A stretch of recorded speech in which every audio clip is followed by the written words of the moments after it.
wariyihii kabaha ku tuuray George W. Bush iyo ra'iisul wasaarihii Nur al-Maliki sanadkii 2008 ayaa shaaca ka qaaday inuu u sharaxan yahay doorashada baarlamaanka ee wadanka Ciraaq oo dhici doonta 12 bishan May haddii Ilaahay awood leh ogolaado. wariyahan oo lagu magacaabo Muntaz Azaydi ayaa caan ku noqday caalamka markii uu labadiisa kabood si isdaba joog ah ugu tuuray madaxweynihii Mareykanka George W. Bush isagoo ku dhawaaqaya jaamahaasi waa dhunkashadii ay kugu nabadgeliyeenayeen ummadii iyo ubadkii aad waalidkood xasuuqday ay baatahay iyo erayo lamida.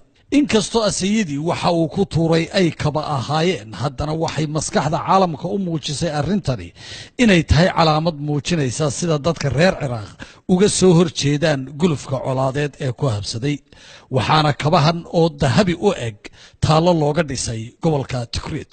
wariye asayidi waxa uu waqtigaasi lagu xukumay 3 sano oo xadhiga waxaana markii dambe xabsigiisa loogu soo koobay 1 sano waxaana ku jiray 9 bilood oo kaliya. Azaydi waxa uu wadanka ka baxay sanadkii 2009 waxaanu dib ugu soo noqday sanadkii 2011 dabadeedna waxa uu aasaasay Azaydi Foundation oo ah hay'ad caawisa agoomaha waalidkood ku nafwaayay gulufkii Mareykanku ku qaaday dalka Ciraaq. Ali Ahmed Rabi Ali Sanyo, Saab TV, Djibouti.